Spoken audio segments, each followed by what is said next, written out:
Good morning, good afternoon, and good night. Wherever you are today, we welcome you warmly. Welcome to this talk. This is the fourth one, and we are so grateful that you are taking the time to join us today live. For those of you who were there before last week, you will notice we changed the platform. And we moved to the webinar platform, and we received some comments. That was not the same experience, it's not the same feeling. Participants cannot see each other.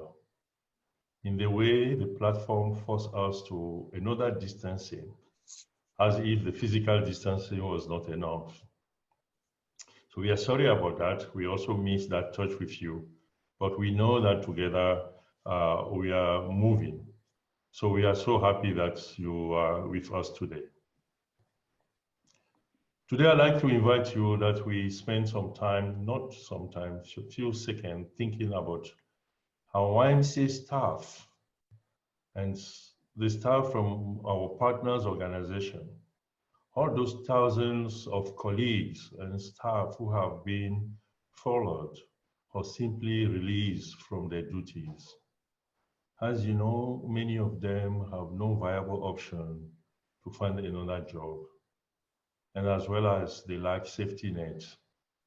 And it's a very difficult time. And as the YMCA leaders and the NGOs and others organizational leaders, it's with a broken heart that when we think about that. So I really want us to observe a silence, few seconds of silence, to think about those colleagues of ours and also find the strength to continue to work hard, to do our best so that we can bring them back or accompany them the best way we can so that we preserve their dignity. Let's observe a few seconds in silence.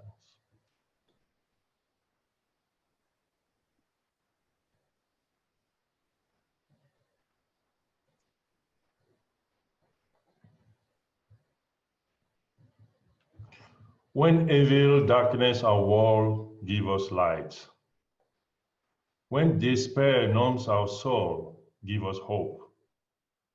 And when we stumble and fall, lift us up. When doubts assail us, give us faith. And when nothing seems sure, give us trust. When ideal fades, give us vision. And when we lose our way, be our guide. That we may find serenity in your presence and purpose in doing your will. Amen. I'd like to invite you to enjoy a short highlight video for our last week leaders talk.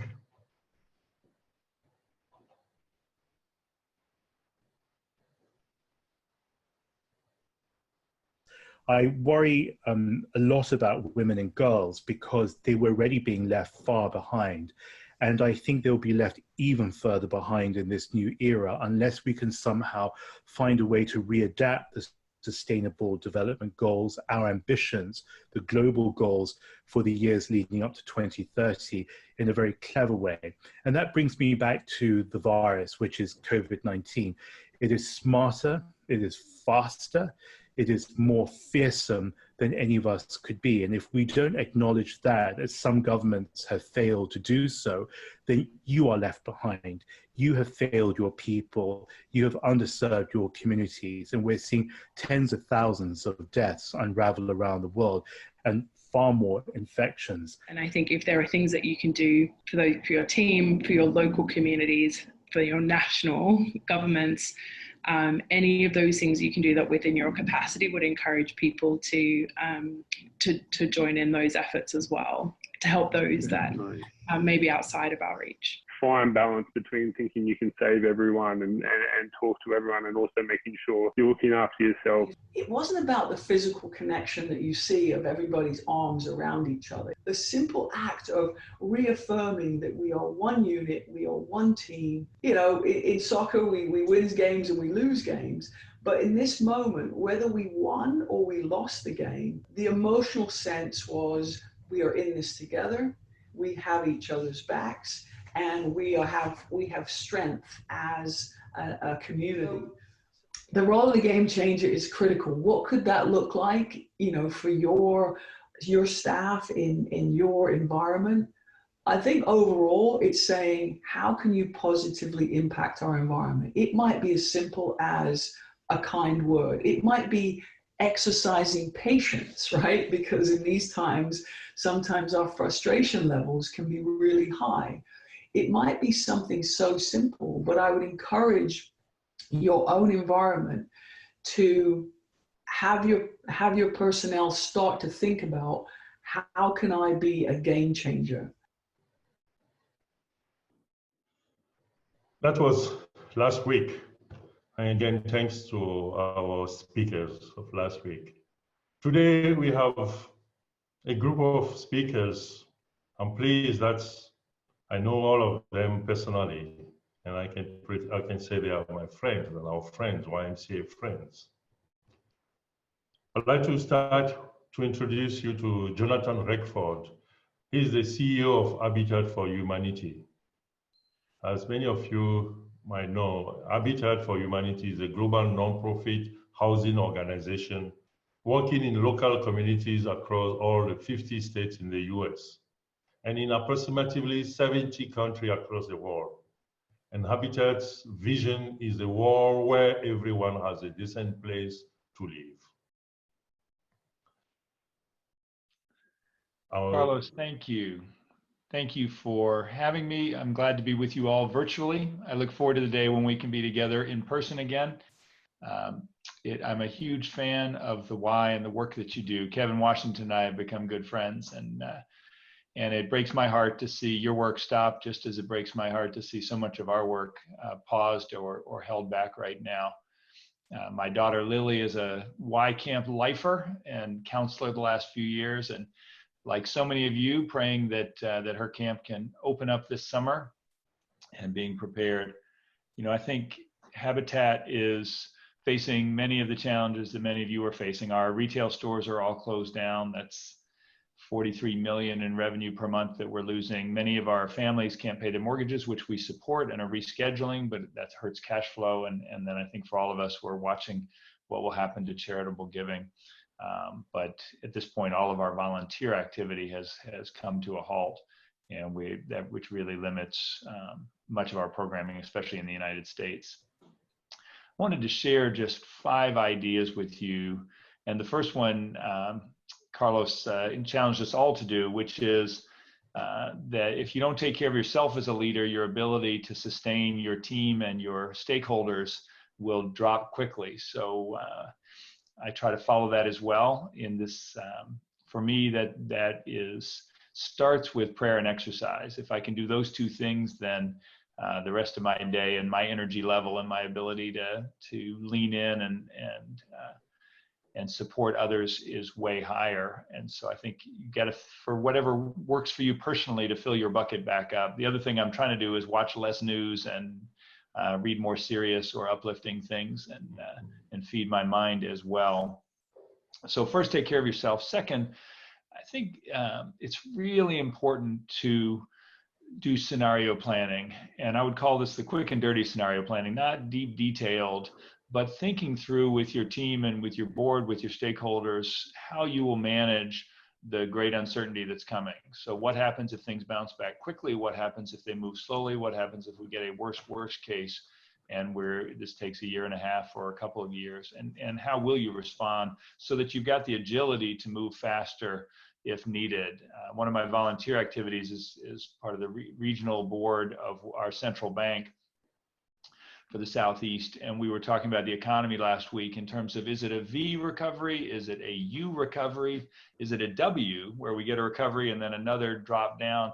And I think what we landed on, which I liked as an image, but it's going to be hard, is a Nike swoosh recovery where it's going to go down. It's not going to bounce quickly back, and then it's going to be a very slow build back up. And that image we found helpful in terms of our planning. So for you, what do you do? How do you manage? If camps can't open, what does that look like? Quarter by quarter, what are the decisions would have? And then under all those, what do you need to do? And another thing we found helpful was to think about run rates versus one-time savings. So what are the things we could do just right now to save cash and what are those things we need to do structurally to take enough long-term permanent costs out to be able to withstand what could be a couple 2-3 year recovery based on past economic recessions. One last point in this one is the idea of mission before me, and I think especially in the nonprofit sector, caring leaders sometimes duck hard choices because they hurt. And I think this is one of those where you have to hold the duality of I can feel personally sad and be clear that doing what's right for the mission comes ahead of my personal comfort, as painful as that sometimes is. So I would encourage you to pray as if God is going to take care of everything, but plan as if it's all on you and your team to figure this out under a range of scenarios. Third point is really all about trust. How do you bring your team, your board, your stakeholders, all those key people along with you? And I think this is another of those areas. I was reminded of my old business school professor before he became a guru, Jim Collins, who loved to talk about Admiral Jim Stockdale and what he called the Stockdale paradox. I think it's helpful to this idea of having complete faith in the long-term answer that we will prevail, but that willingness to confront the brutal facts and have no illusion about how hard things may be in the short term. Those of you who aren't familiar, and particularly those outside the United States, Admiral Jim Stockdale was the highest ranking US military officer who was in the Hanoi Hilton during the Vietnam War. He spent 8 years and was tortured regularly. A man of extraordinary personal courage. He actually disfigured himself so he couldn't be used for propaganda by the Vietnamese. And he had no rights, no release date, and no certainty as to whether he would ever see his family again. And this is what he said. He said, I never doubted not only that I would get out, but also that I would prevail in the end and turn the experience into the defining event of my life, which in retrospect, I would not trade. So Jim asked, who didn't make it out? And surprisingly, he said the optimists. They were the ones who said, we're going to be out by Christmas. And Christmas would come and Christmas would go. And they'd say, we're going to be out by Easter. And Easter would come and Easter would go. And then Thanksgiving and then Christmas. And they died of a broken heart. So there's an important lesson there that you must never confuse faith that you will prevail in the end, which you can never afford to lose, with the discipline to confront the most brutal facts of your current reality, whatever they might be. And it's so important to bring that to your team as well, that we will prevail, we will get through this crisis, but we can't hang on. If we just hold on till the end of May, we're going to be fine. If we just get through June, we're going to be okay, and take a long view. Fourth, which relates to that, is just communicating relentlessly to all your stakeholders, internally and externally. Don't go silent with your donors. There's a lot of anxiety and concern among your team. You can be very honest, but just be in regular touch about what you are doing, what we can control, the things we can choose, and how we are responding and the actions we are taking. I found it helpful to think about this the way, and I know many of you have faced natural disasters or man-made disasters around the world. There's a relief phase and then the recovery phase. And we're in the long emergency relief phase. But for those of us who aren't direct frontline healthcare workers, it's really important to remind people of the recovery, because in a typical disaster, 80% of the resources go to the relief effort, and then there's not enough for that long rebuild and recovery. And we desperately need the capacity of the WISE and the other nonprofits in the recovery phase as we try to build our way back in our global economy. So we are developing a global campaign that all of our country and affiliates can use. We are trying to go to our donors and ask for more flexibility to be able to do core operating support to keep country programs moving and have more flexibility, and learning how to make do with less and find new ways to improve. But these are critical conversations to have with your boards. And then the last point I wanted to make is that there always are opportunities in a crisis, and how can you as much as possible respond to the crisis in a way that actually moves you towards your strategic intent, that not only doesn't derail you, but in fact there may be those opportunities to make changes that would be really hard to make if it weren't a crisis. I joined Habitat, hard to believe, 15 years ago, right when Hurricane Katrina hit the US, and we were already responding to the Indian Ocean tsunami. we would never have wanted those housing disasters or human disasters, but we used that to learn how to scale in a whole different way. And I look back, and that actually gave us permission to tip some sacred cows in a way that allowed us to change our programming strategies. And if you can bring good, it really started an incredible growth phase for Habitat. In a similar way, out of the 08-09 recession, we used that to implement some really tough changes that we needed, but might not have been doable from an enrollment perspective in a prosperous time. So one of the axioms I really like is we should be religious about our principles, but not our tactics. So think about, how do you stay anchored in your core values? You never want to violate those, but think about ways to be able to serve the communities you're trying to serve, perhaps in new and different ways, as we try to navigate this challenge. So in summary, take care of yourself so you can care for your team, prepare for a range of recovery scenarios and how you respond, communicate relentlessly, and then look for ways to accelerate your strategic intent. Don't waste the crisis, and never lose faith in the end of the story. Thank you. Thank you. Thank you so much, Jonathan. So great to have your lesson. Before I introduce the second speaker, the question that I have here is, knowing what you know now as the CEO of Habitat, what would you have done differently?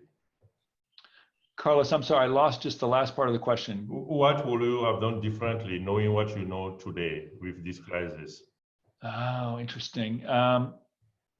You know, I think in some ways we waited a little while to get a better gauge on some of the financial planning. We wanted to have enough analysis. Maybe we could have moved slightly faster, but I don't really regret that. I do think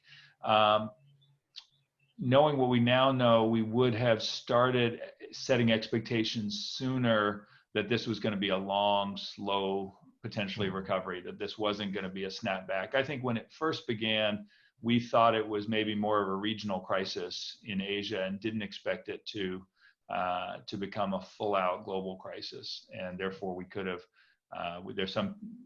prepared the network a little bit faster if had we realized how fast it was going to take over the world.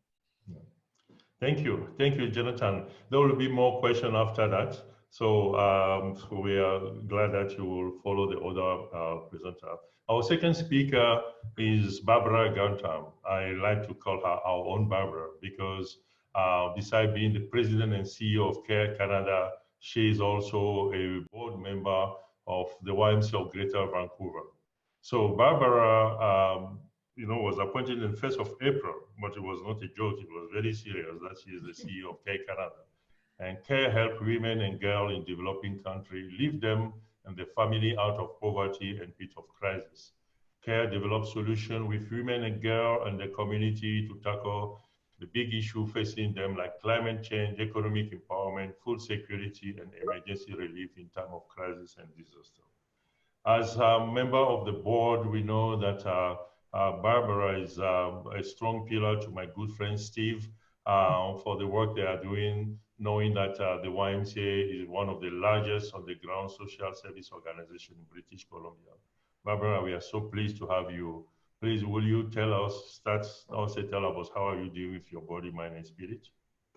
Sure.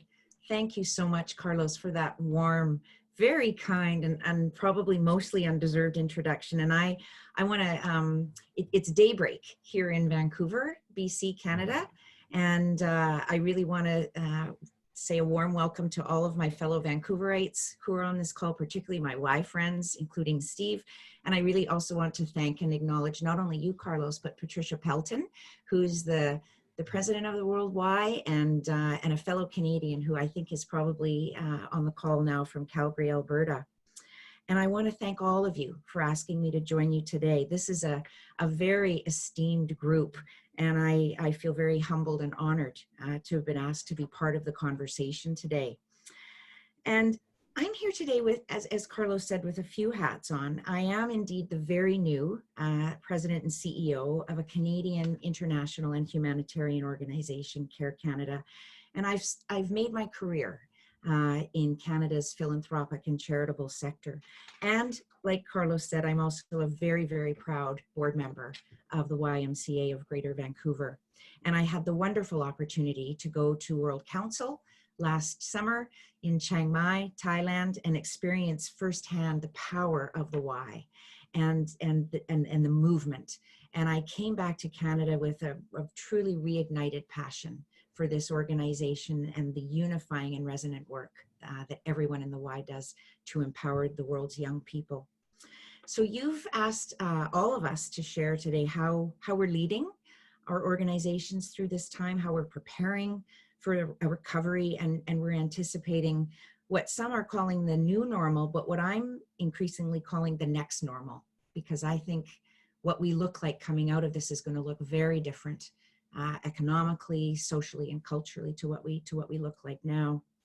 I never thought back in December of 2019, just a few months ago, when I was appointed to the role at CARE, that on April the 1st, 2020, which was my start date, I would start as a CEO of a national organization with our team across the country and around the world, all of us, virtually all of us, working remotely and in the middle of a global health pandemic and an economic collapse.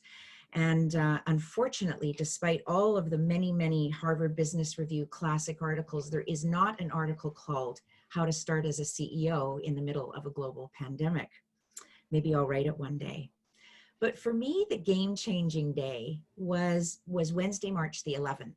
And I was in Ottawa, Ontario, where our Canadian head office is. And I was there for a couple of days to meet the board and the team. And that day, as we went through that board meeting, I'm sure all of you can remember that day of Wednesday, March the 11th, particularly North Americans. And every time we took a break and I checked my phone, a new thing had happened in the world. And at the lunch break, it was the closing of the schools across Ontario. And at the afternoon coffee break, it was the first case of COVID diagnosed in Ottawa.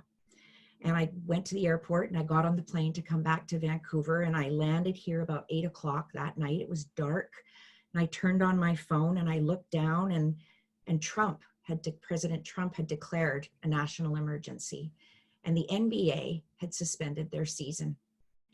And I thought to myself, there's something in the world that's changing here.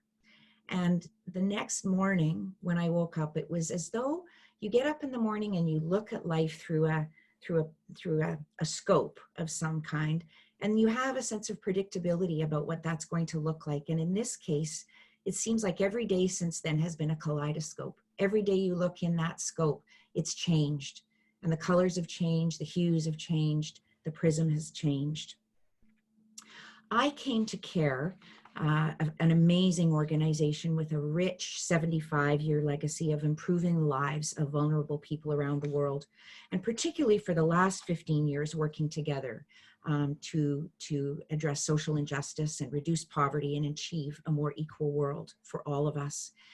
And the board hired me with a very clear mandate and a commitment on my part and theirs for me to come in, to spend the first couple of months traveling, meeting our teams around the world, seeing the work that we do, listening and learning and engaging, and then charting a course for this decade and with a new strategic plan in place by 2021.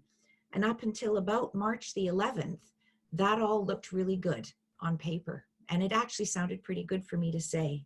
But instead, on April the 1st, I was here in Vancouver, which is my permanent home, working in my home office in the basement of my house and spending many hours a day, like all of you, on Zoom or whatever platform and on the phone, and getting to know an organization and a team and a culture and a board and a mission without the benefit of physical presence and without that sense of knowing that comes from the physical presence of each other and how you get to know people and culture and all of those intangibles. So here we are. It's now April the 30th, very fitting for me that I've come to the end of my first month. It's been a breathless month. It's gone by so quickly. And it's been a little bit like that song out of The King and I, Getting to Know You, but in a very different way. We've had virtual town halls and coffee meetings. I've had many orientations and briefings, meetings with our partners, meeting with our country teams overseas, meeting with partner international organizations, government, getting to know our donors and the people who invest in our cause. And they're getting to know me too. And what I've learned with this kind of CEO start, I've learned a few things about myself. I've learned that I'm an extrovert, and I knew that, but now I really know that I am, because I'm energized by the physical presence of other people and being around them. And the social distancing for me is very hard. I'm having to learn differently and use different muscles in my brain. As a leader and a member of a team, I'm having to read people differently, not overread, not misread. And it's different when you don't have the impact that comes with physical presence. I'm having to listen a lot and a lot differently, and let the silence fill the space between our screens. And that can sometimes feel awkward. I've learned about care. I've learned that this is an organization of deeply caring people who believe in our work and the women and girls we're here to serve and improve their lives. And it's an organization populated with smart, thoughtful, ethical, opinionated, courageous, strong, fun people. And I've learned that for all of us, this is a calling. Yes, we're all learning a living in the sense of we work to live, but it's also living to do this work.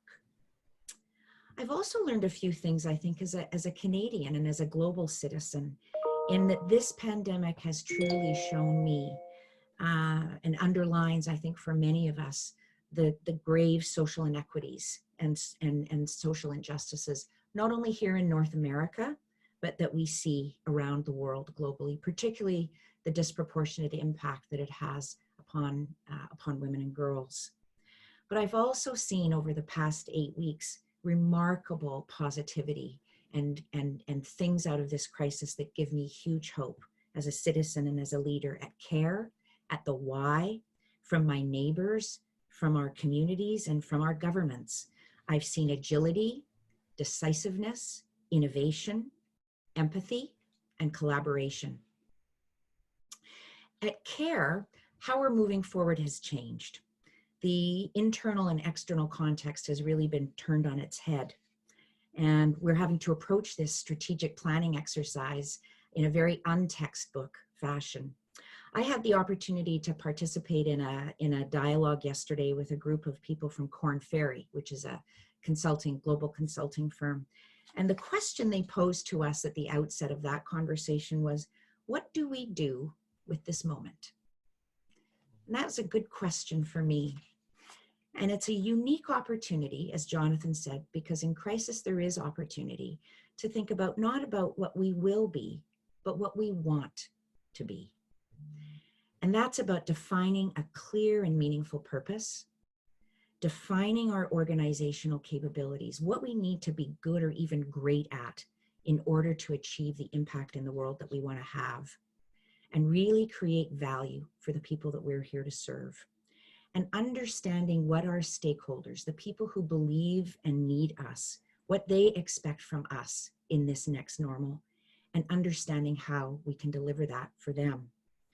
This crisis is really giving us the opportunity to reinvent ourselves, because I'm not sure that the post-war model of international humanitarian and development work is going to be the same. I think it's undergoing a profound change, and it has been for 10 or 15 years as we shift power to the global south, with the understanding that building long-term resiliency and capacity in the developing world is the way to a more equal world.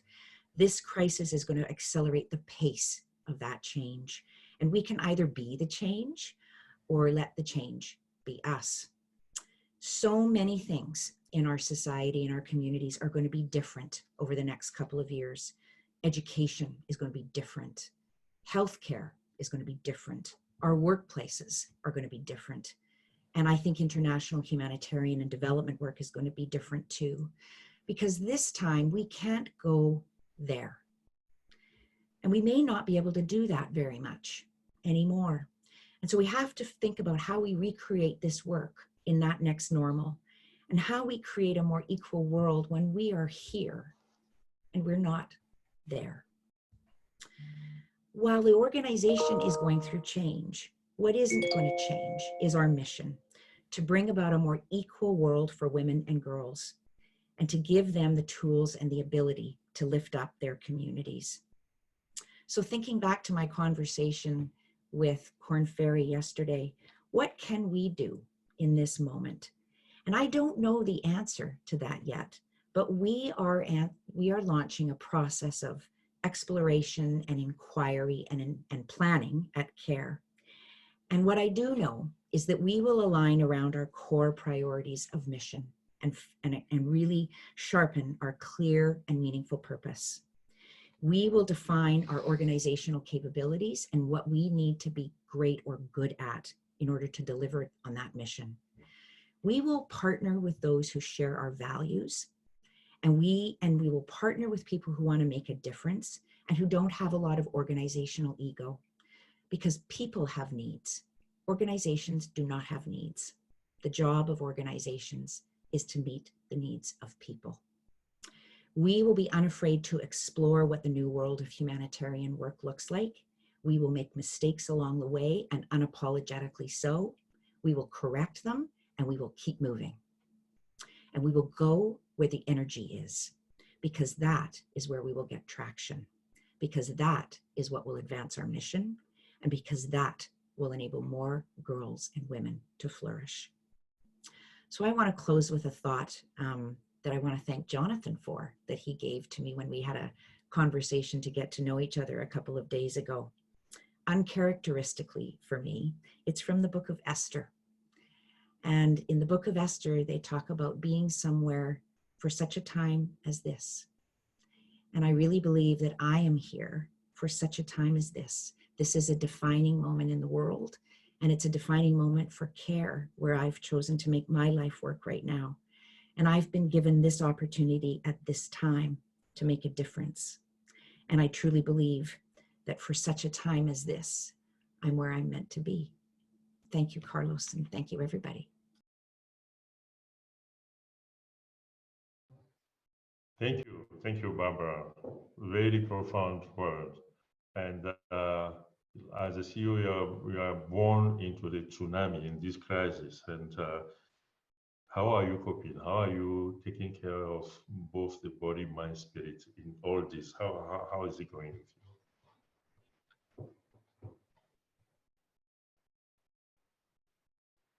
Please unmute yourself. My apologies. Yeah. I think probably like a lot of people, I find I'm spending a lot of my day like this, in front of a screen. Mm-hmm. And that is it's a bit of an inert feeling, much more than I'm used to. I'm usually a very active person, but I find that I can give my best to this and the work endeavor if I also have time every day for some exercise, for some reflection, and for some time to connect with family and friends. Those are really the combination of things. And I would be not honest with you, Carlos, if I didn't say that probably once or twice a week, I do dive into YouTube for about 15 minutes. And I just watch whatever pops up. And I have to make that confession. Yeah. I apologize. You don't have to apologize. You don't have to apologize. You're even very generous of sharing that with us. Thank you very much. There will be more questions. Questions are coming, but now I need to move to the next speaker. I will change a little bit my hand because he's not going to speak, but we're going to have a chat. So I would like to invite also my good friend, Cynthia Germanotta. She is the president and CEO of and co-founder of the Born This Way Foundation, which she co-founded with her daughter, Lady Gaga. And Cynthia does not call her Lady Gaga, she calls her Stephanie, so I will be calling her Stephanie. Born This Way Foundation is committed to supporting the wellness of young people, empowering them to create a kinder and braver world. So welcome to this panel, Cynthia. How are you today, Cynthia? I am well, Carlos. I hope you and everyone listening is as well. Thank you for inviting me to be part of this very important conversation. It's welcome. Tell us, how is the body, mind, spirit narrative is resonating in you? What are you doing in those areas? I'm doing as well as I can. I think, we're seeing that everyone across the board has some level of struggles, but what I'm doing is what we're telling young people to try to do, and that is to try to maintain some level of a routine. And my routine starts with a morning of getting centered and grounded. I read a passage. I write 3 things that I'm grateful for in my journal with my tea. And then some form of exercise at some point in the day, and then my work and my evening. So I'm doing my best to maintain some level of routine, but of course we're humans and we're fallible. Thank you. Thank you. When we met the first time, it was a year ago at the WHO, and then Dr. Tedros was not sure about who is the original, who is the copy between you and your daughter. He was a little bit confused. I have no doubt that you are the original. So I want to make that statement today that for me and also for YMCA, you are where everything starts.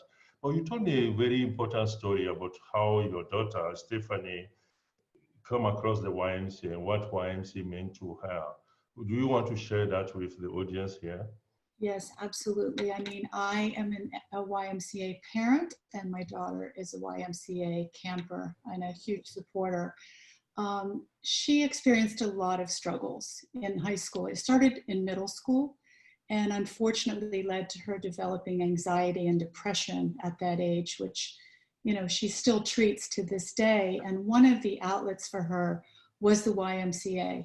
She went to the camp, fell in love with the inclusive nature, the focus on resilience and caring and compassion, and was so taken by it that early in her career, actually when we started the foundation, she said, "Mom, I would like to give other youth the same experience that I had at the YMCA. So how about Born This Way Foundation partner with the YMCA to have a camp for young people that may not ever have that opportunity?" So we did that. We had a wonderful partnership with the Y, combined our missions and our practices, and it was just really beautiful to see, and to see the resilience of other young people emerging and blooming.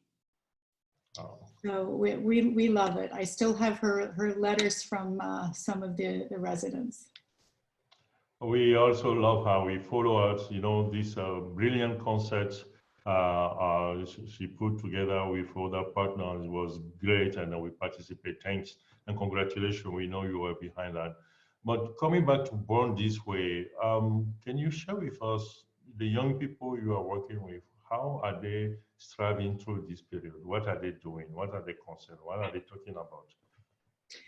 Well, they're thinking about, look, this is a very unprecedented time for many of us, and they're experiencing what I would call the firsts. It's the first of experiencing a pandemic.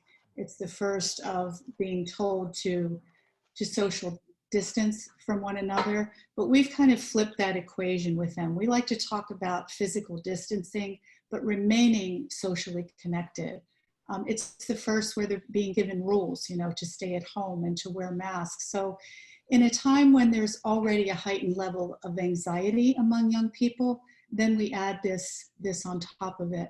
But I have to say, we're seeing incredible stories of resilience and kindness in community through connection. We see a lot of young people that are remaining connected, that are doing wonderful things in their communities. I have a couple of examples for you. We have a young Christian in Cameroon who really recognized the need for supplies in his community and worked together to produce bottles of disinfectants and distribute them. Another young woman, Ines, in France, has done a similar thing, saw the lack of resources in her community and started distributing messages about places to go.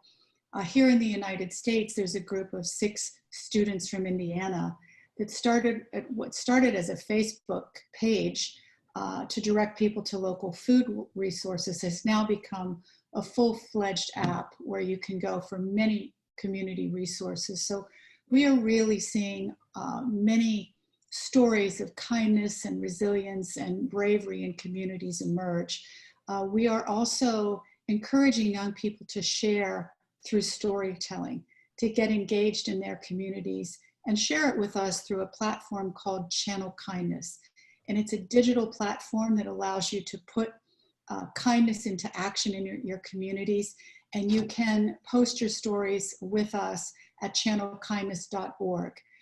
It's very healing when you share a story with one another. You realize that you're not alone. It validates others' emotions, and it allows you to be brave and also get engaged in your community and share your story. So these are just some of the beautiful ways that we're seeing emerge with young people.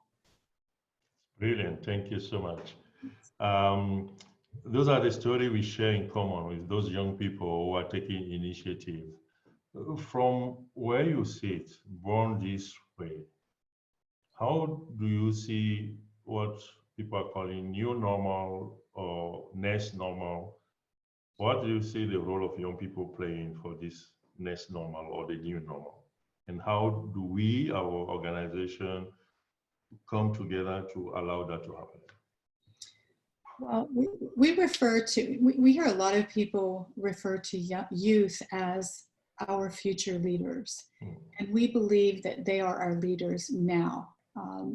Many people view youth as this disengaged and apathetic generation, when we in fact know that they are incredibly brave and change makers in their communities. So we see them playing a really vital role in this next phase, continuing to tell stories of resilience in their communities and remain engaged in their communities. We know that from our research, we're a research-based organization, that 90% of youth value their mental health, yet really only a third of them know where to go for resources. So we are finding that gap with youth and working with them to identify those resources where they can go not only for their own assistance, mental health support, but perhaps volunteer as well in their communities. We are also conducting research on how this pandemic is affecting youth so that we can address that moving forward. Well, so I hope we will be sharing notes, because we also engage in doing the same research on young people already. We found that employment is going to be a big issue for young people. Mental health is going to be a big issue.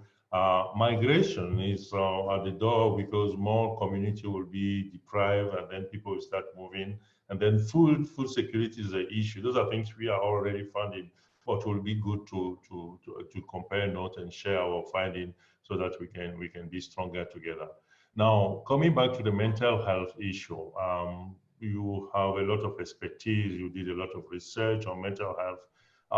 What are the concrete actions that YMCA can take in this time as a leader for our own mental health, and also for the staff and the people and the young people in the community? What is your advice for the YMCA in terms of mental health? I would suggest three things that I think are simple and cost effective to do now. The first was actually, it's what we do every day at Born This Way Foundation, and it's spread kindness. We know from our research that people who report being in kind communities, whether that's their home, their schools, organizations, or their community in general, people in kind communities are generally mentally healthier. Mm-hmm. My daughter talks about kindness currency, that the world is talking a lot now about financial currency, but she refers to kindness currency because many people don't have money to spend now and are lacking resources, but we can all spend kindness. We can give it and we can receive it. So I think integrating kindness into your daily fabric is very important, and we know that it has medical benefits. Modeling healthy conversations about mental health. There remains a stigma, so I think creating safe environments where you can open a dialogue around mental health is very important. We also know from our research that there's a few reasons young people don't talk to an older person about their mental health. And the first is they don't hear from their own parents about their mental health struggles. So now's a really good time, I think, for parents to say, you know, this is how this is affecting me. And it's a really good way of opening that dialogue with young people. And then the third is what I mentioned earlier, which is storytelling. We've learned the tremendous power in storytelling. In fact, our Channel Kindness platform and the stories, the hundreds that we've curated from around the world, will actually be coming out in a book in the fall. So you'll be able to actually read the incredible stories of kindness, bravery, and resilience in communities. And we know through this storytelling that it's very healing. When you hear that somebody else is experiencing similar struggles to yourself, it helps you be brave as well. It validates your emotions, and it also helps you share your own story. So I think those three: sharing kindness, modeling healthy conversations, and also sharing through storytelling. That's powerful. Thank you so much. Yes, we invite your youth to write those stories. We're at channelkindness.org. We would love to hear their stories of resilience. We'll definitely do that. But you sound like your organization is doing okay. You don't sound like you are facing this trouble. Can you tell us how is Born This Way is going through this crisis, and how are you working on the resilience of Born This Way? Yes, absolutely. We are doing okay.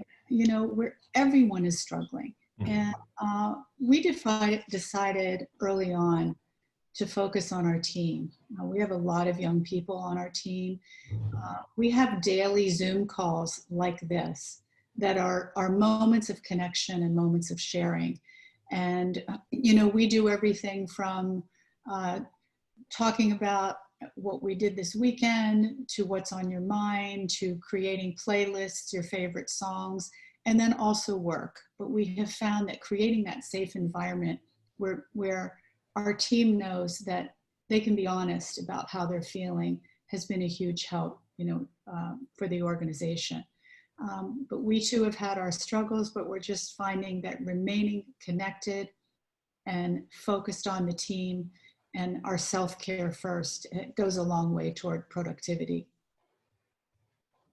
Thank you so much, Cynthia. With your permission, we'll pause this conversation, and after our next speaker, we'll receive questions from the audience. But it was the first time you and I meet, we have that connection. It came back again. Thank you so much. Thank you for what you're doing for young people, because this is what we have in common. Thank you. Thank you very much. Yeah. Now it's my privilege to also invite our next speaker, Raj Kumar, my good friend Raj. Raj is the founding president and editor-in-chief in Devex, the media platform for the global development community.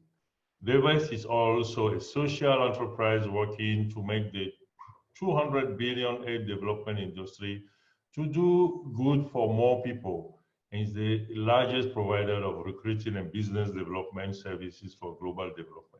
Raj and I we met more than a year ago, and he was kind enough to be at the YMCA 175, and every time he connected with us, he gave a lot of support to the YMCA.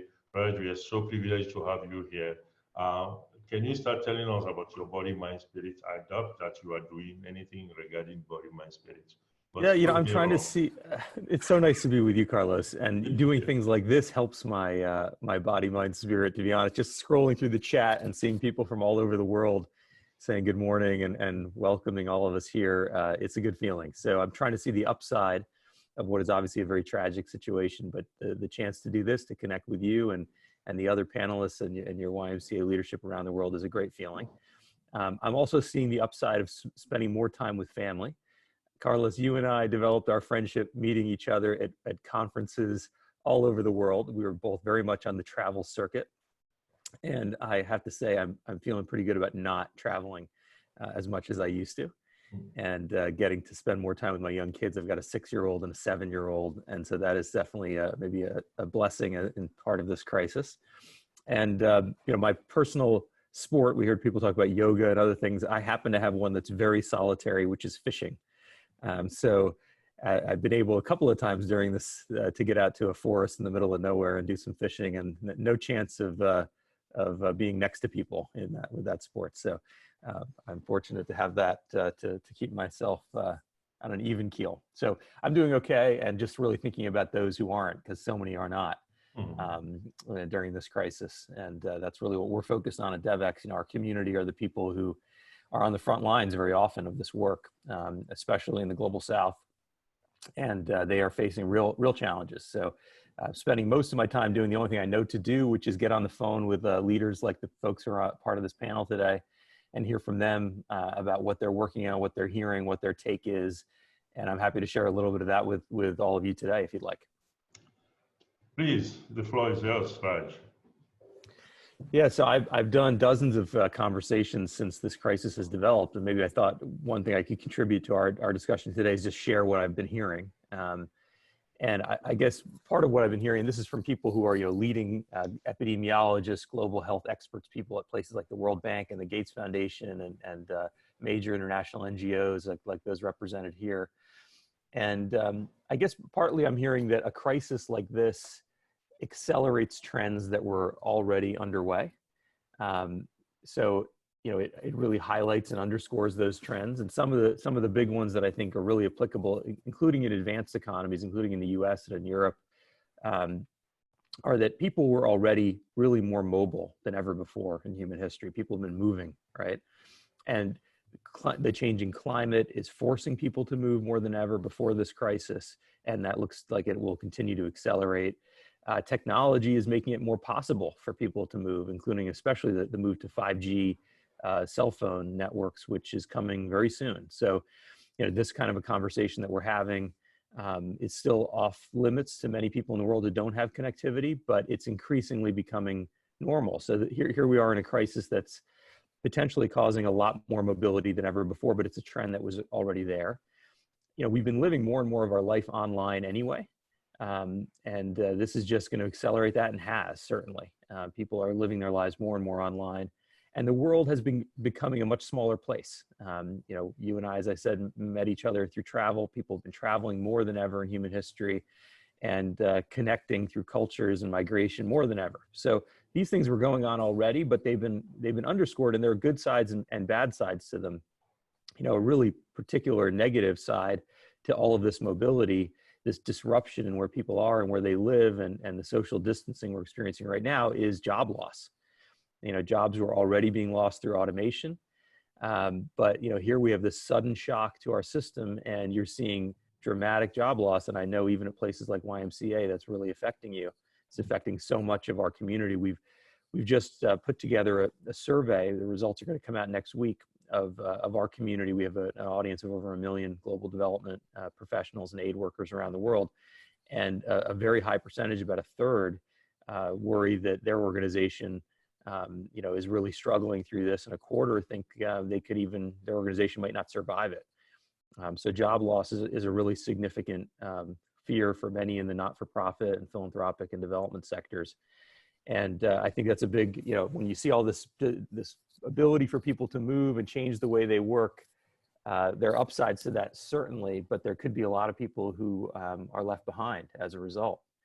And another negative, when you think about the moving of our lives online, is the potential for more and more social dislocation. You just had this great conversation with Cynthia. I think it's really possible for people to feel more and more isolated than they have in the past as more of their lives are online. And we have to think about that, especially the most vulnerable populations, elderly people, young people. We really have to think about, how are we in a new era where more of our lives might be online? How do we make sure we don't abandon those who need interaction and need engagement? And I think there's this idea that the world is becoming smaller has been happening for quite a long time now. We've seen the rise of isolationism and protectionism in a lot of the world because of it. And that may only increase now because of a crisis like this. And so a lot of the experts I'm talking to are saying much of what we've already heard. They're saying, look, this is a crisis that's probably going to last a long time. It's not a few months. There might be shelter in place or lockdown orders in certain places in the world for only a few months that then get lifted. But this is a long-term challenge where you may see multiple waves of the virus coming back to countries like ours. It may move from one region to another. It may mutate. And so you're going to see a lot of this take a long-term form before there's really an excellent, highly efficacious cure or vaccines that can reach a large enough portion of the population or widespread testing. You're going to see a lot of dislocation.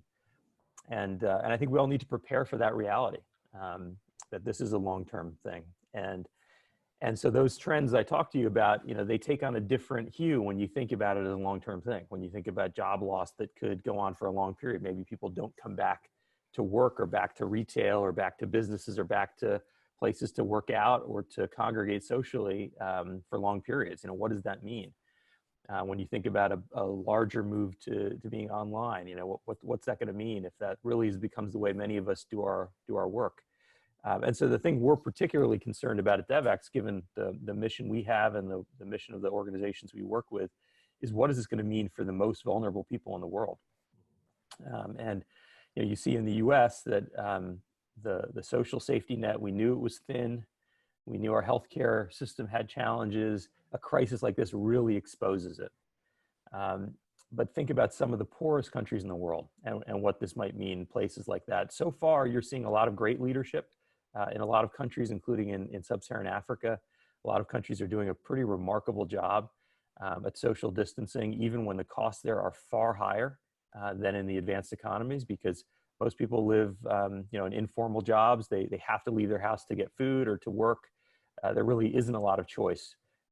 But yet a lot of countries are doing reasonably well at it. Even countries that don't have easy access to clean water, for example, they're trying to help people find ways to practice good hygiene during a pandemic like this. So there's good things happening, but we're really concerned that the conversation, especially here in the United States, where I sit, is very domestic and local. And we understand why. Of course, we're all facing this challenge, and it's not easy no matter your circumstance, but we need to start thinking more globally. This is a pandemic, and that means that we're only as strong as the weakest parts of our society globally.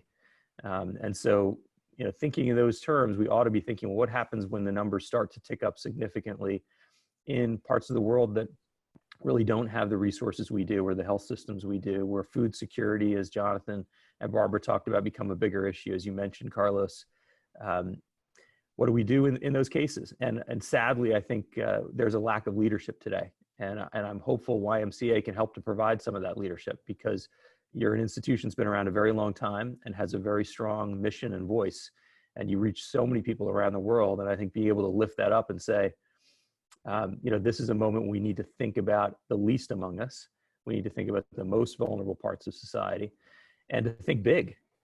This is a chance to do that. So far, we're not seeing a lot of big thinking. I mean, even when it just comes to money, we've seen very large, unprecedented aid packages in the United States, which I think are fantastic personally. I think they make a lot of sense to keep our economy going, but nothing comparative for the rest of the world. The amounts are very, very small, minuscule, in fact.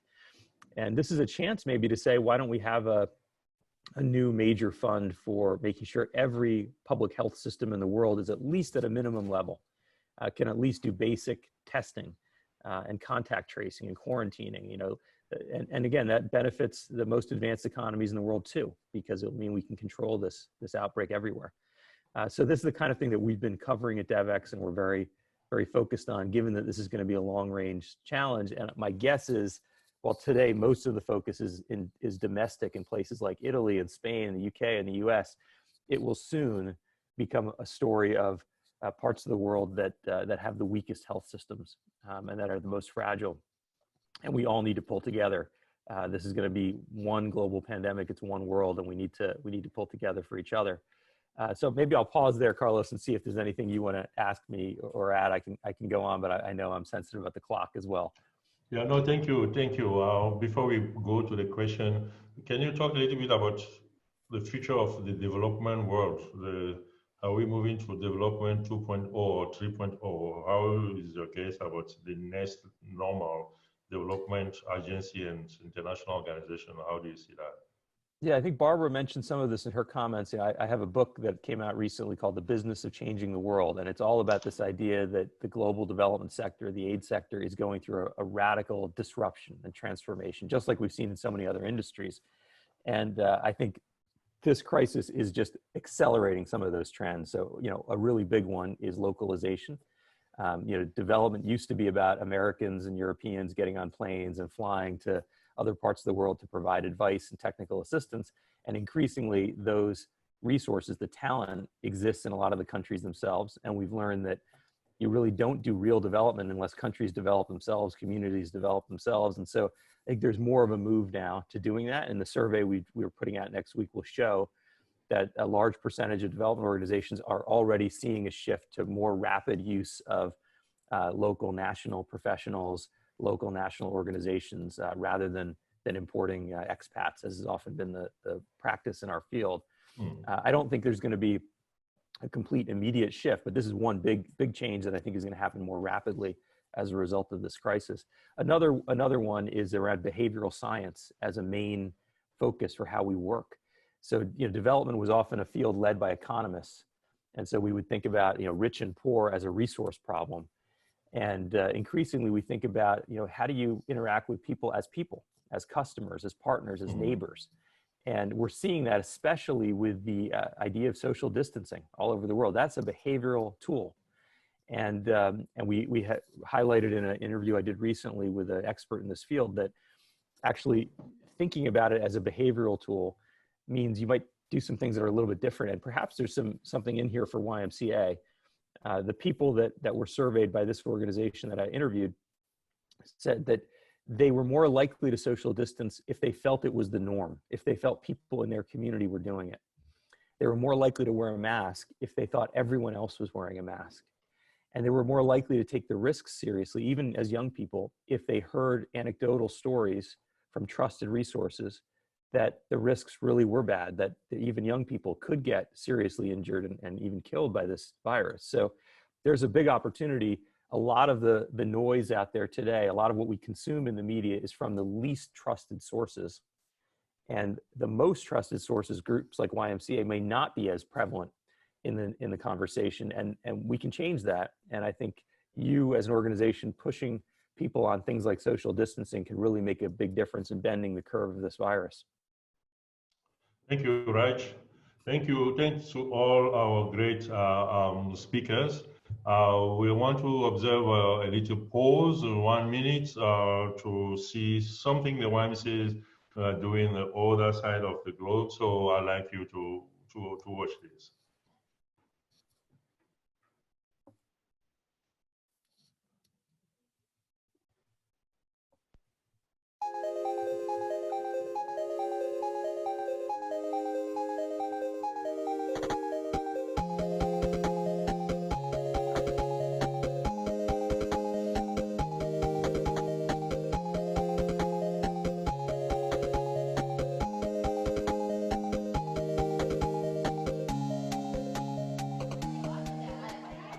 医療の人たちが頑張っている中で、その子どもたちを私とか保育士がこう支えていく、子どもたちと一緒にその間過ごして支えるっていうのはすごく大事だなって思う。今までと変わらない美味しいお昼ご飯やおやつを作って子どもたちがお腹いっぱいに食べることができる、そんな安心感や心を満たしていきたいと思っています。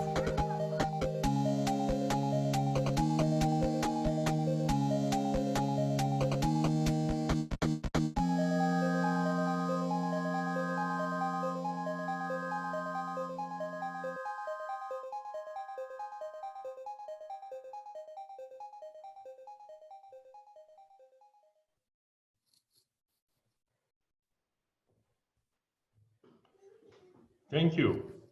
I'd like to acknowledge two of our colleagues, Renata Ferrari, who is doing the translation from English to Spanish from our friend, Spanish speaker, and also Nagako, who is from Japan, is translating in Japanese from our Japanese friend. Hi, Raj. This is Raj Jr. This is my son Eduardo, who makes a lot of appearances on my videos if you watch them. Okay. That's good.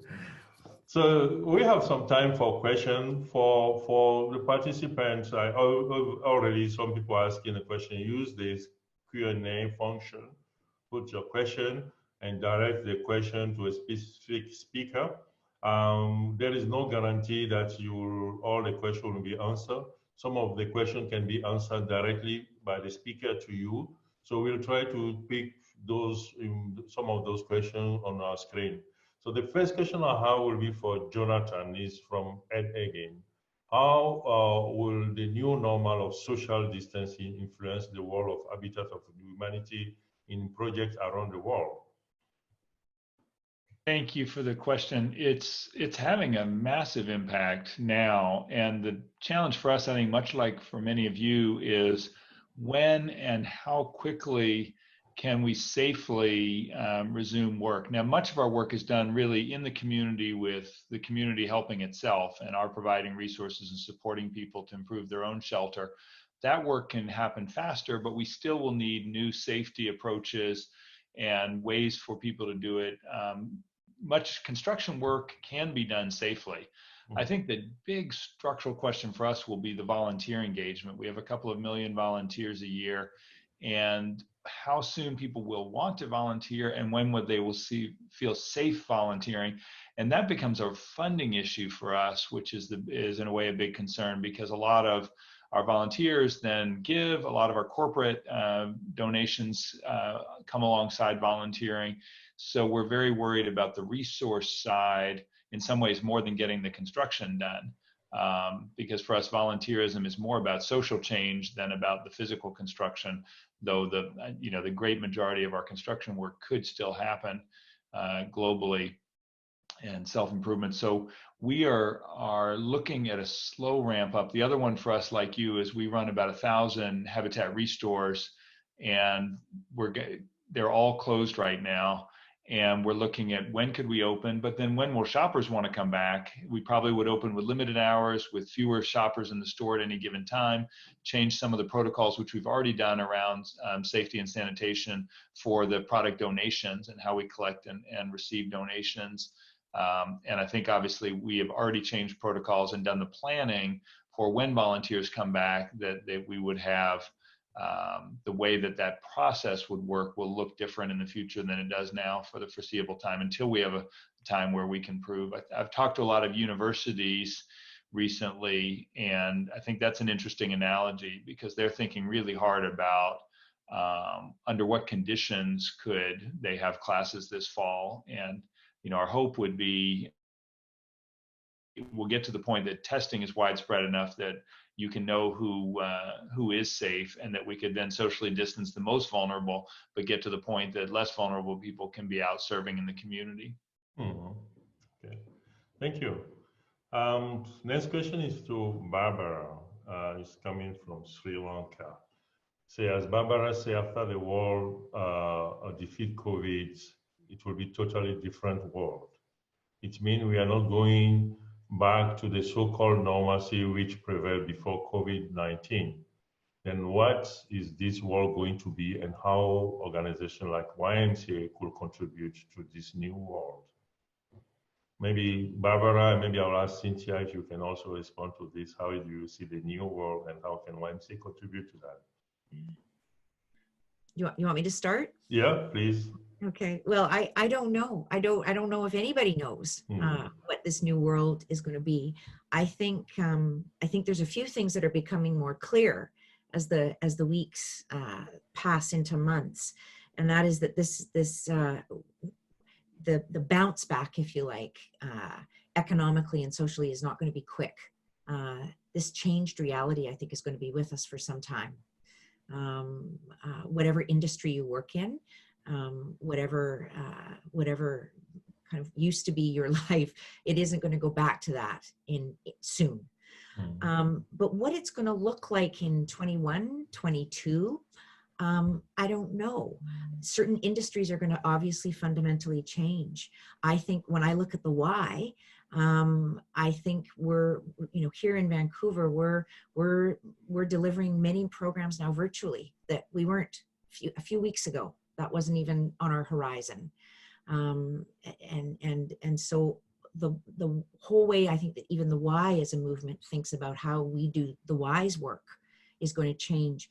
But I guess my best thought, my most optimistic thought is that it's not to just wait and let circumstances and conditions and other forces indicate or dictate what that next normal is going to look like. We all have the capability and the power and the intelligence and the kindness, to use Cynthia's beautiful word, to create a better world out of this, to create a more socially equal and just world, to create a kinder world, to create a cleaner, more environmentally sustainable world.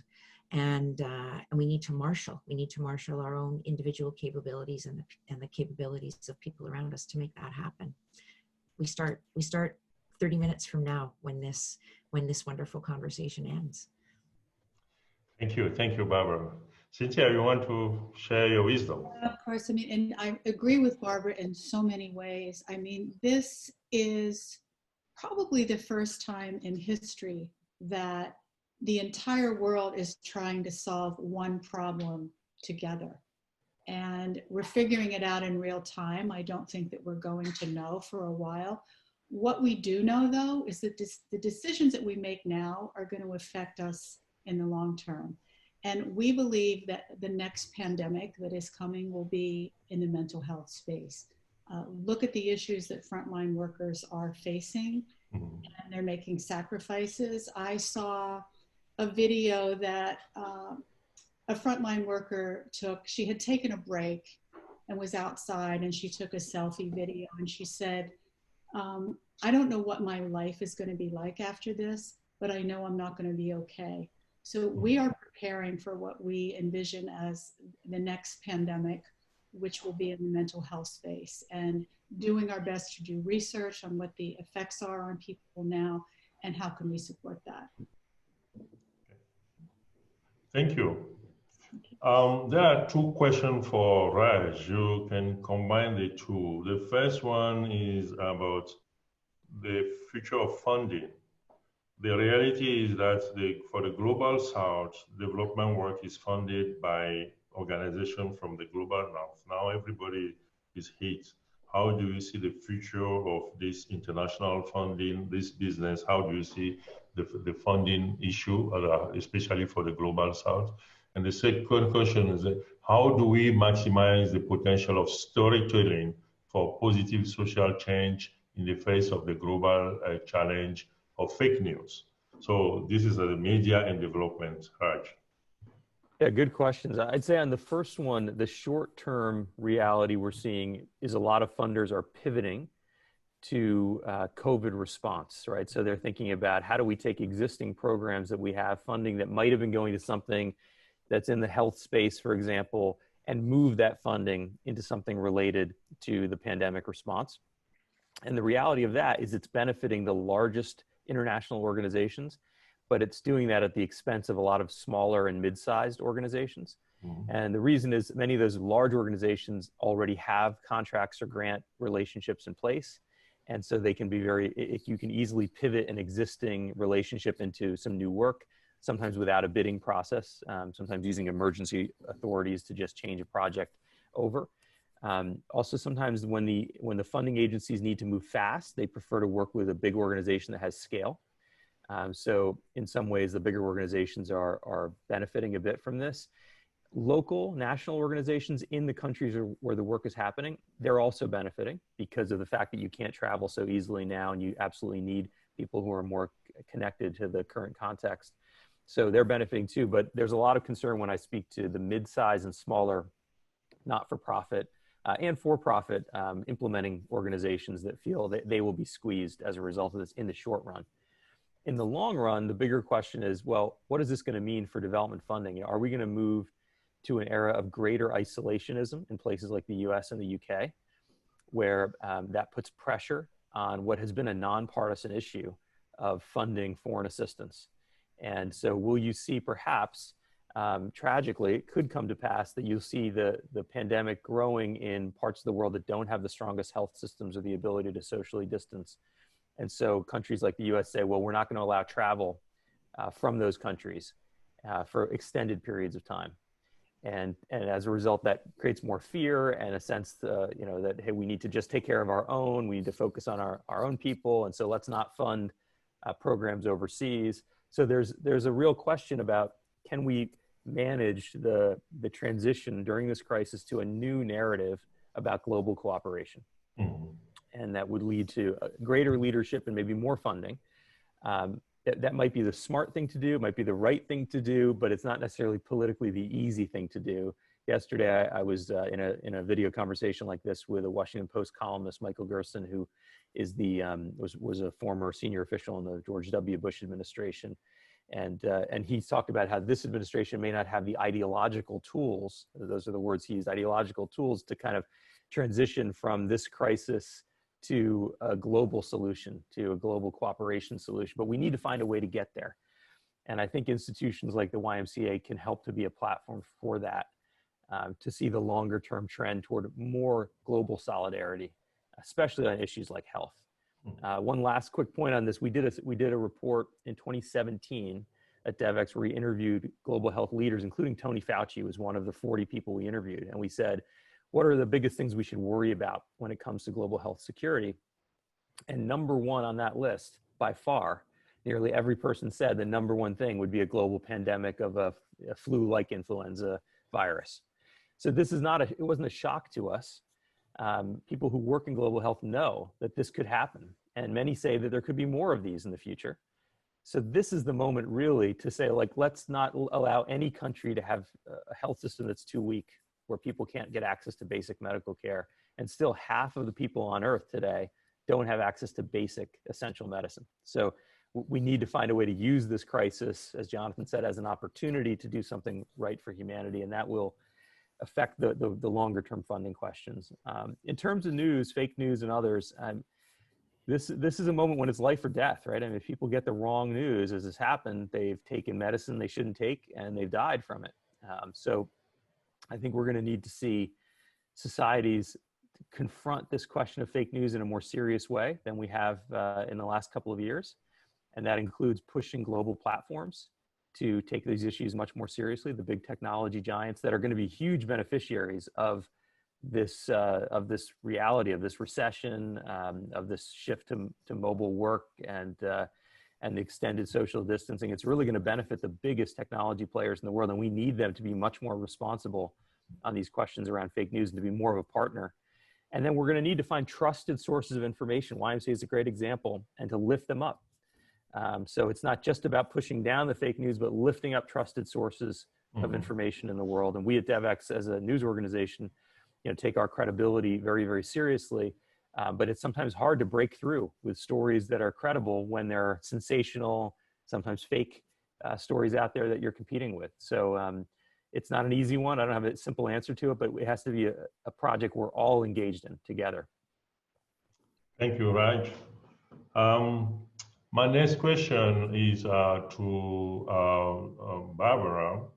The question is, how do you balance the need to be realistic in planning and team dialogue with fostering hope, faith, and inspiration?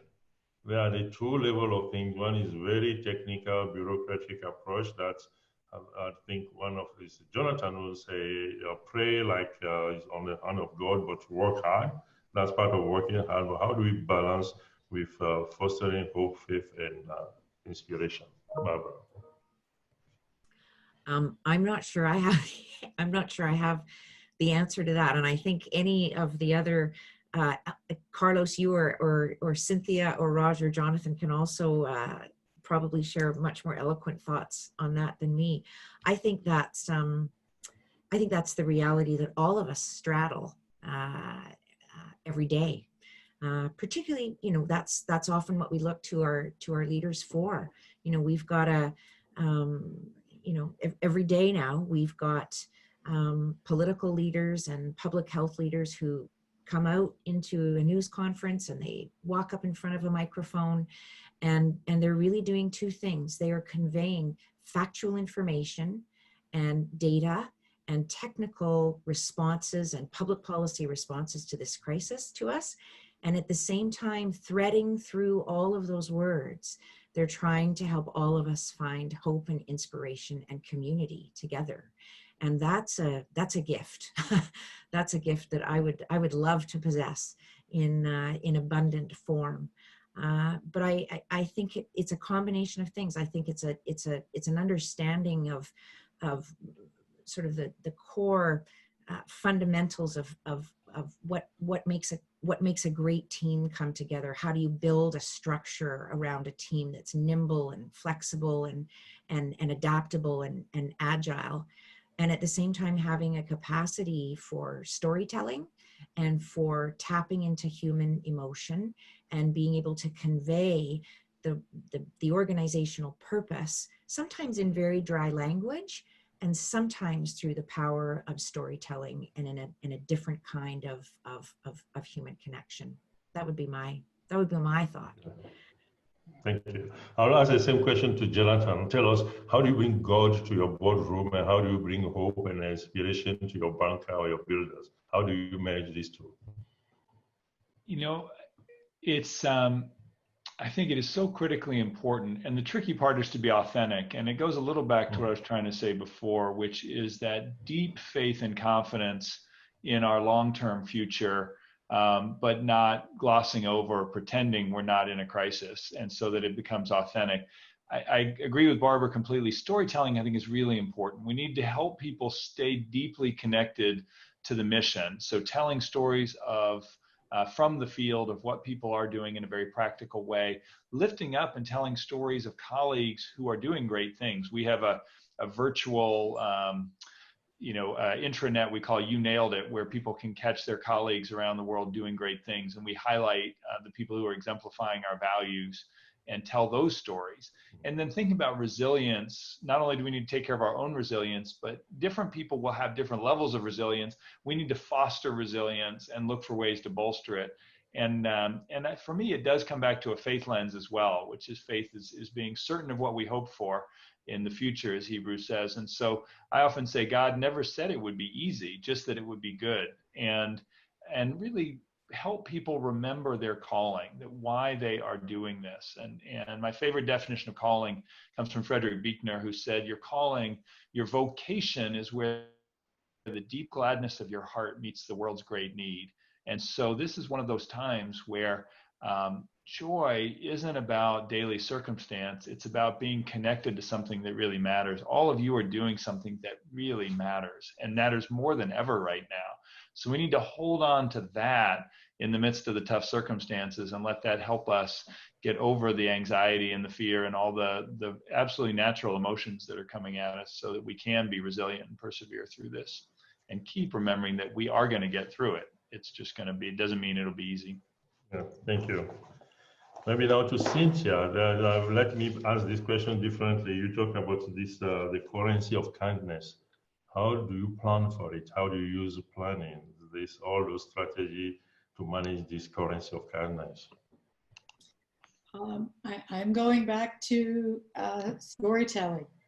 Okay. So. It's really an incredible platform for highlighting the positive effects of it, and for highlighting what people are doing in their communities to get through. I also go back to my comment about this really being the first time that we are collectively as a world coming together to solve this problem.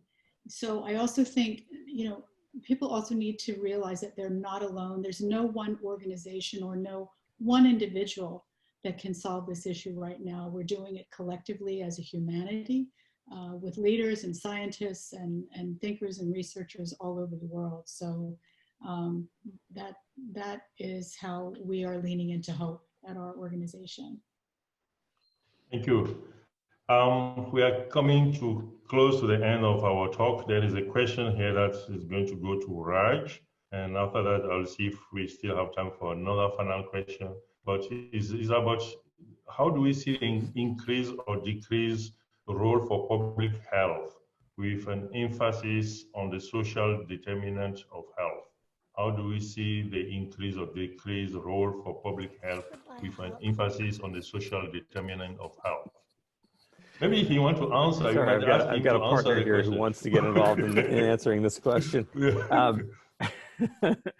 Yeah, I think, and maybe I can weave this question into something broader about the role of the YMCA, you know, coming out of this crisis, because, you know, I think one thing we've really learned is that health is not just about medicine.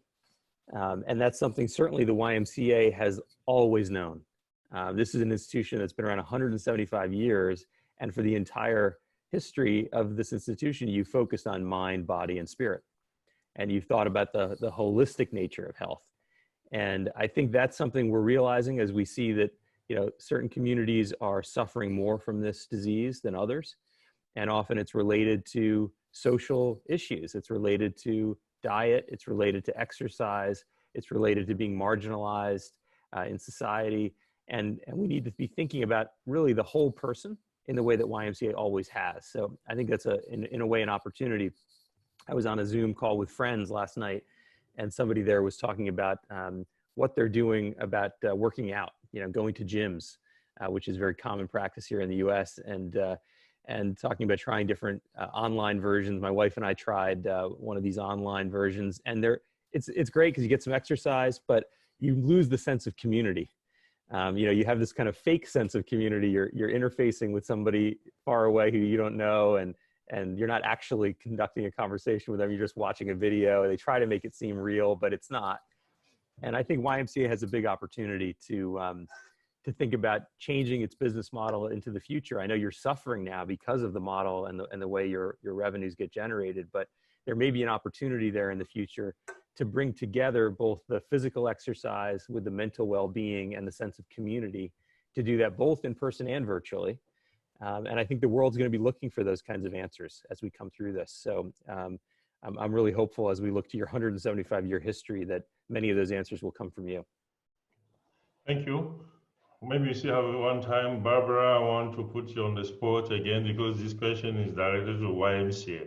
So maybe with your heart of YMCA, the BC YMCA, they say this pandemic have created some really positive change into the environment. How can the YMCA support global policy to sustain the good and defend going back to poor practice? So how can YMCA play a role in protecting this environment using this opportunity? I think that's a really great question, and maybe a lovely note to end on, because for me, what the Y is about fundamentally is community. And we've thought about community through the Y lens, I think, primarily in the sense of place. It's a camp, it's a gym, it's an employment center, it's a welcoming center, it's a childcare program, but it's a physical place. And I think that will continue once we're through this. That will recreate and reinvigorate itself. But I also think the Y has done a remarkable job already and will continue to really push the envelope of how we define and think about community. And we've created in a matter of weeks here, communities of mental health. We've created communities of physical well-being.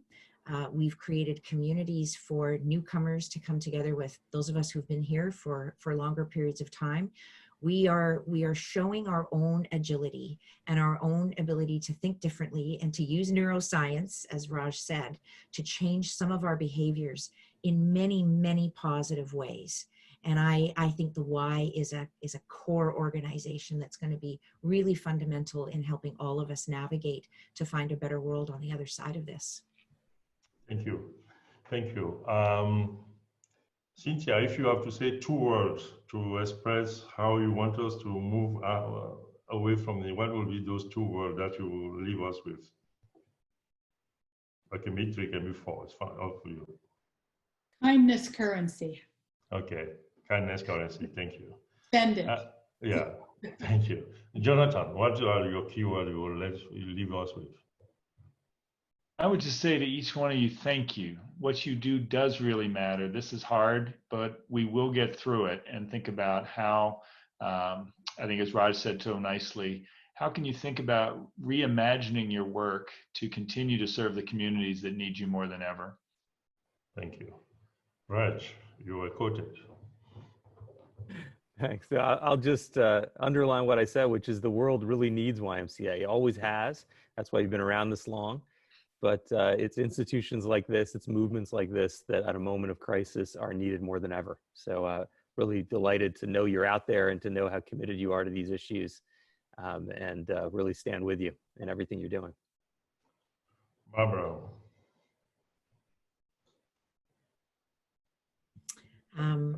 Thank you. I feel really blessed to have been able to start my day with such a wonderful community of people. And I want to thank you, Carlos, and everyone at the Y and everybody around the world in the Y movement for what you do every day. So whether you're about to go to bed or like me, you're about to start the day, I hope everybody takes away something from this about how we make a better world. We have to do it together. Thank you. Thank you, thank you, thank you. You know, my emotions are coming here. Don't know how to express, but let me just say, this is very valuable. We have some of our leaders taking note, and we're going to take all the lesson out of this talk and see how do we guide ourselves moving forward. And this is the fourth of our talk. Next week, we'll have our fifth one, and we have the honor to have Ms. Amina Mohammed, the Deputy Secretary General of the United Nations, is going to be one of our speakers, together with my president, Madam Patricia Pelton. The two is going to have a dialogue and talk about how they see the world, what is the role of the UN and the YMCA, etc. Also, we have Otto Sharma. He's a senior lecturer at MIT, and then he's the author of the well-known book, Leading from the Emerging Future. Otto is going to talk to us, and we have Leslie Johnson, is the CEO of the Laudes Foundation. So we're going to have those 3 or 4 speakers, including my president, for next week. So we invite you to register. We'll send you the registration link soon. I'd like to use this opportunity to say thank you again. And thanks also to my staff behind the scene working to make this happen. Thanks to the leaders, including the global staff team, and also the translator, I mentioned already, Renata and Okado, for all the work you are doing. For all of you who have supported us, I want to thank you. Keywords that came out today is that were coming over and over are faith, kindness, hope, equity, and storytelling also came. Thank you all.